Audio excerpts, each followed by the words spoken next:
I was halfway through pouring a drink when I heard it, clear as day. "We're proud of one child, not you." My mom said it, smiling, while handing my brother a funny best son trophy, like she was presenting an award. My dad laughed. My brother looked smug. And I just stood there, wine glass trembling in my hand, wondering if I'd imagined it. I hadn't. The room suddenly felt smaller, the air thicker. I could hear my own heartbeat pounding in my ears. Mom's laugh echoed like it was coming from underwater. Scott held up the trophy, grinning like he'd just won an Olympic medal. "Best son, right here," Dad said, clapping Scott on the back. I set down the wine bottle carefully, my fingers numb. Nobody looked at me. Not one glance. It was like I'd become invisible in my own family's living room. That's the exact second everything changed. I didn't cry. I didn't yell. I just stood there, letting the truth sink in like cold water. They meant it. Every word. Yeah, I'm Nathan. Not the youngest. Not the golden boy. Just the other son. I've worked since I was 19. Paid rent, skipped vacations, paid off school loans solo. While other kids my age were posting pictures from spring break, I was pulling double shifts at a warehouse. Meanwhile, my brother Scott dropped out of college, moved home, and somehow still got praised like he cured cancer. Mom would brag to neighbors about his entrepreneurial spirit, while he slept until noon every day. I remember watching him eat cereal at 2 in the afternoon, still in his pajamas, while I left for my second job. Dad would ruffle his hair and say he's figuring things out. When I asked for help with textbooks once, Dad said, "You're doing fine on your own." No matter how quiet I played it, their silence still screamed. I didn't count. I was background noise in the family photo. The spare son they kept around out of obligation, not love. I worked double shifts to buy a used Toyota. Saved for 8 months. Every penny counted. I remember the day I drove it home, proud and exhausted. Scott totaled 2 of their cars and got gifted a third. Brand new. They didn't even make him pay insurance. When I got promoted to shift supervisor, they said, "Don't let it get to your head, Nathan." Like success was something I needed to apologize for. When Scott got a new tattoo, a giant dragon across his back, they said, "He's just expressing himself. It's art." I bought them dinner once with my first real paycheck. Took them to a nice restaurant. Mom spent the whole time talking about Scott's new girlfriend. Dad checked his phone. It wasn't favoritism, it was family policy. The rules were simple. Scott could do no wrong. I could do no right. Didn't matter what I achieved or how hard I worked. The math never added up, but it didn't need to. Love isn't fair. I learned that early. I didn't make a scene. I waited until dessert. Then I got up, walked out the front door, and drove 3 hours home. I left the gift I bought on the table, a watch for Dad, still wrapped. Never even opened the pie Mom had cut for me. My phone buzzed twice during the drive. Both texts from Mom, "Where did you go?" and "You're being dramatic." Not "Are you okay?" Not "We're sorry." Just accusations. I pulled into my apartment parking lot at midnight, hands still shaking on the steering wheel. The city lights blurred through my windshield. I sat there for 20 minutes, engine off, just breathing. They didn't chase after me. They never have. That was the moment I realized I'd been waiting my whole life for them to choose me, just once. But you can't force people to see you. You can't earn love that was never there to begin with. Blocked the group chat. Stopped checking in. Buried myself in work. I didn't want revenge, not then. I just wanted to be free. Free from waiting for a phone call that would never come. Free from measuring my worth by their indifference. My coworkers noticed I stayed later, volunteered for weekend shifts. Nobody asked why. They probably thought I was just ambitious. Truth was, I had nowhere else to go. No family dinners to rush home to. No birthday parties to attend. Just me and my empty apartment and the hum of the refrigerator at night. I started reading about real estate online. Late at night, scrolling through forums and YouTube videos. People talked about passive income, financial freedom, building wealth. It sounded impossible, but I had time. And I had something to prove, not to them, but to myself. Being free isn't enough when your name still tastes like failure to them. So I decided to change the taste. I saved for 3 years and bought a beat-up duplex. Lived in one unit. Rented the other. The place needed work, paint peeling, old carpet, a kitchen from 1987. But the bones were good, and the numbers made sense. I spent weekends fixing it up. YouTube taught me how to patch drywall, install fixtures, refinish floors. My hands got calloused. My back ached. But every improvement raised the property value. My first tenant was a college student named Maya. She paid on time, kept the place clean. That rent check every month felt like validation. Like proof I was building something real. Quiet, small, stable. Exactly the kind of success they'd laugh at, because it didn't come with a title or Instagram post. No one was clapping. No one even knew. But I didn't need applause. I needed leverage. I needed to prove to myself I could stand on my own 2 feet. That I could create the stability they never gave me. I heard through a cousin that Scott was now into crypto consulting. Translation: unemployed and still living in the room Mom painted blue when we were 12. The same posters hung on his walls. The same mess covered his floor. My cousin laughed when she told me, "He's always got some new scheme. Your parents still pay for everything." I didn't laugh. I just nodded. Part of me felt sad for him. He was almost 30 and still hadn't learned to stand alone. But mostly, I felt angry at them. They were crippling him by protecting him from every consequence. Every failure got cushioned. Every debt got covered. They were teaching him that the world would always catch him when he fell. They were wrong. They were still covering his rent, even though he didn't have any. He lived rent-free in their house while I paid my own mortgage. The irony wasn't lost on me. They invited me to Grandma's birthday. I showed up. Told myself it would be different this time. Told myself I was overthinking things. Scott bragged about a business idea, something about NFTs and digital art. He used words he didn't understand. Dad said, "That's our boy. Always thinking ahead." I shared my new property. How I just closed on a second duplex. How the rental income was covering both mortgages. Mom said, "Real estate's risky, sweetie. You should be careful." The table went quiet. Then someone changed the subject. I sat there, fork frozen over my plate, watching everyone pretend I hadn't spoken. Watching Scott bask in their attention while I faded into the wallpaper again. I excused myself early. Told them I had maintenance work in the morning. Nobody tried to stop me. That was the last family event I ever attended. I drove home in silence, gripped tight on the wheel, knowing I'd finally learned my lesson. I flipped my duplex. Bought a second place. Then a third. The cycle repeated. Buy low, fix up, rent out, refinance. Learned about tenants, zoning, cash flow. Stacked wins in silence. My credit score climbed. My bank account grew. I hired a property manager for the units I couldn't handle alone. People at work started asking how I afforded nice things. I shrugged. Just good with money. I didn't tell them I owned 6 properties by age 32. Didn't tell them I was clearing 5 figures a month in passive income. Didn't post about it online. I'd learned from watching Scott. Real success doesn't need an audience. It doesn't need validation. It just needs to work. My accountant once said, "You're building an empire." I laughed. But she wasn't wrong. I was building an empire they didn't even know existed. An empire built on every lesson they'd accidentally taught me. Self-reliance, resilience, and the knowledge that no one was coming to save me.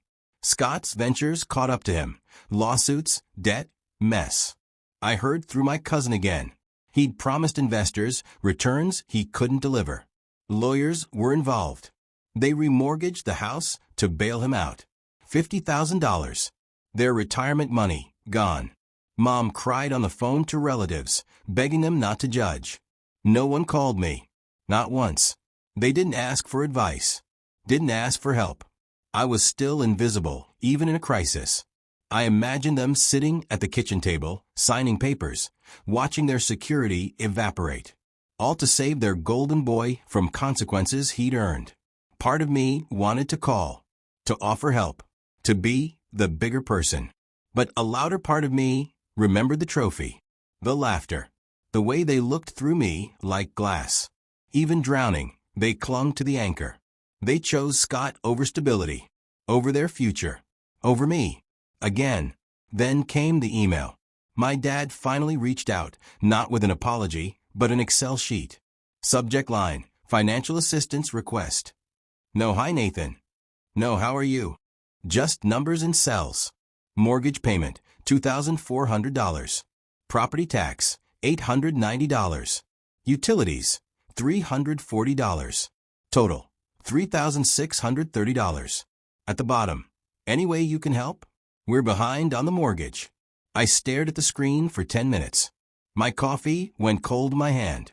I read the email 3 times, looking for an apology, a hint of shame, anything human. Nothing. Just a budget spreadsheet like I was a bank. Like I hadn't been ignored for decades. Like they hadn't just remortgaged their house for Scott without asking my opinion. No greeting. No shame. Just numbers. I closed my laptop and sat in the dark, feeling something cold settle in my chest. They needed me now. After all this time, they finally needed me. They drove to my house. Showed up without warning on a Saturday morning. I watched them through the peephole for 5 full minutes before opening the door. Dad looked older, shoulders hunched. Mom's hair had more gray than I remembered. They stood on my porch looking small, vulnerable. Dad's hands were shoved in his pockets. Mom held her purse like a shield. Nathan, Dad said. Just my name. No explanation for showing up unannounced. I opened the door wider. Let them in. They walked slowly, looking around my place like they were seeing me for the first time. The hardwood floors I'd installed. The furniture I'd saved for.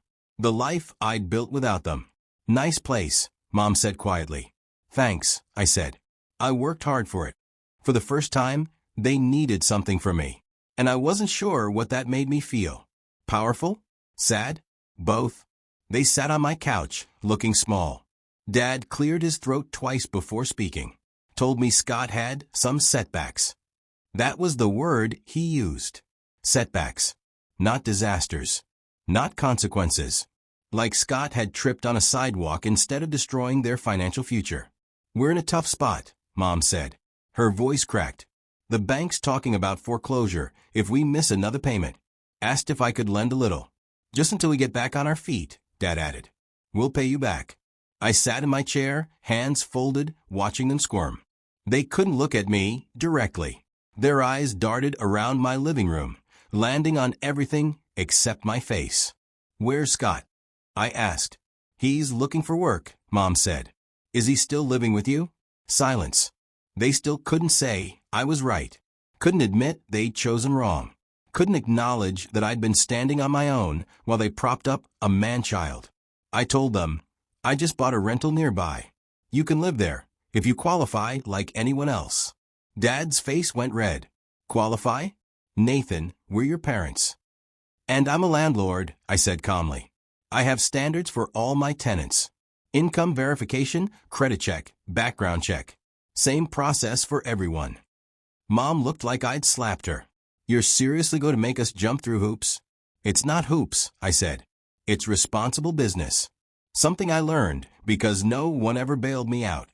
The room went cold. They sat there, stunned. This wasn't what they'd expected. They'd expected me to write a check, grateful they'd finally acknowledged my existence. Instead, I was offering them a transaction. No handouts. Just a lease. The rent's $1,800 a month, I continued. First and last month up front, plus security deposit. If you're interested, I'll email you the application. They left without another word. They balked. Said it was humiliating. Mom called me the next day, voice tight with anger. You're treating us like strangers, she said. We raised you. You raised Scott, I replied. I raised myself. She went quiet. I could hear her breathing on the other end. The unspoken words hung between us like fog. The application's online, I said. Standard stuff. Employment history, income, references. Should be easy if you're responsible. Nathan. That's my offer, Mom. Take it or leave it. I hung up. Sat there staring at my phone, waiting to feel guilty, waiting to feel like the bad guy. But all I felt was calm, clear. For once, I was the one setting expectations.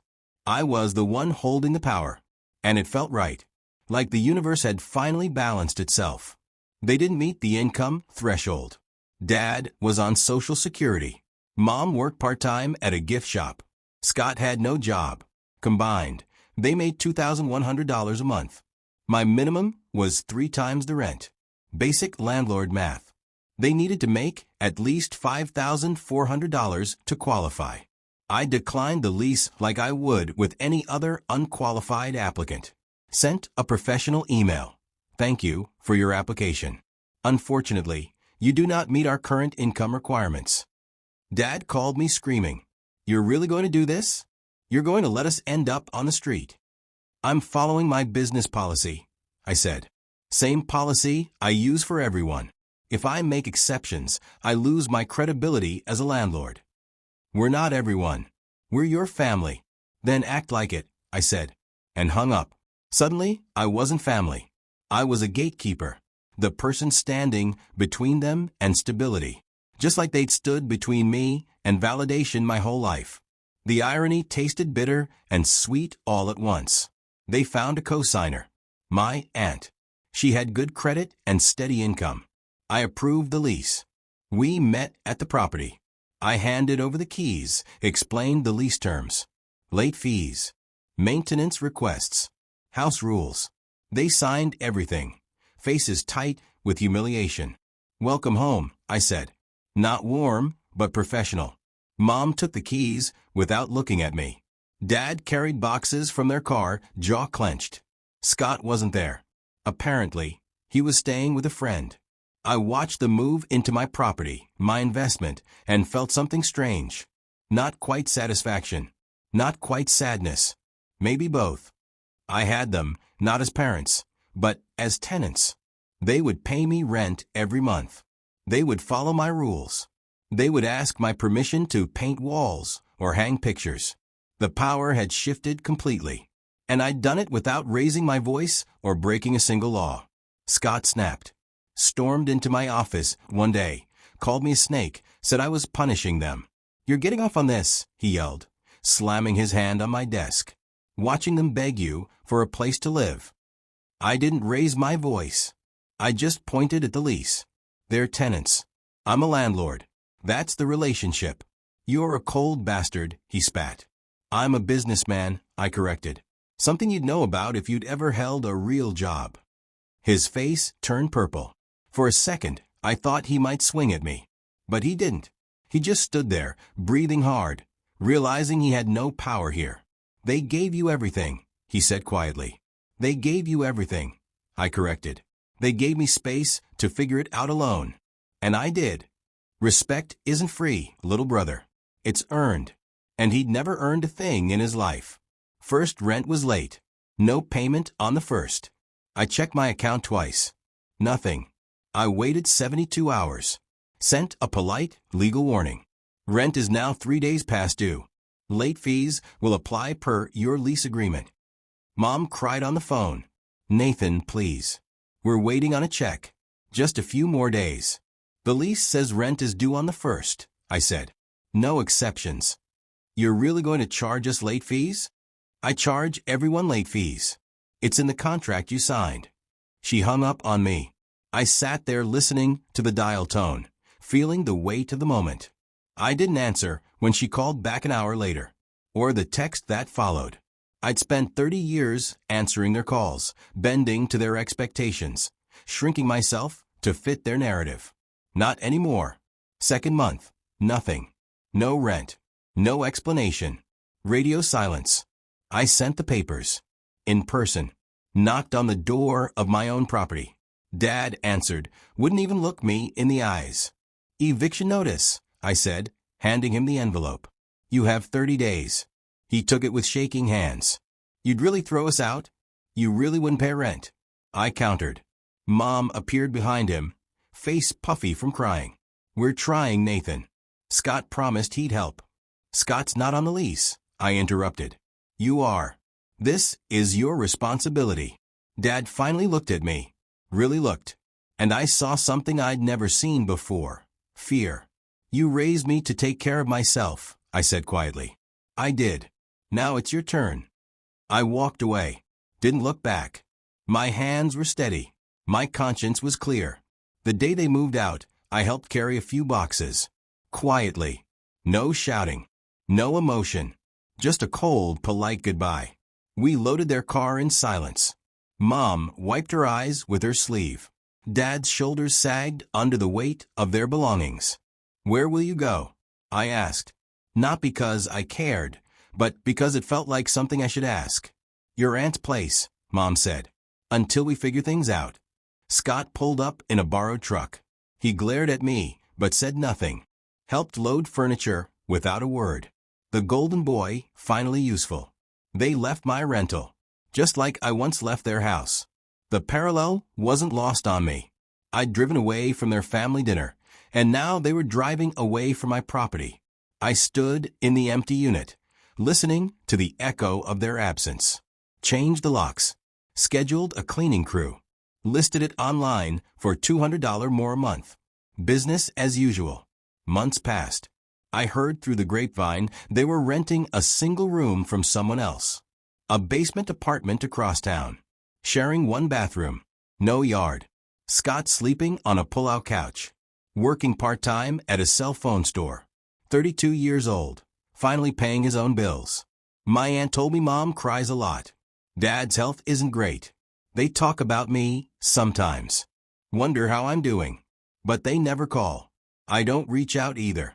I've built a good life. 12 properties now. A property management company. Employees.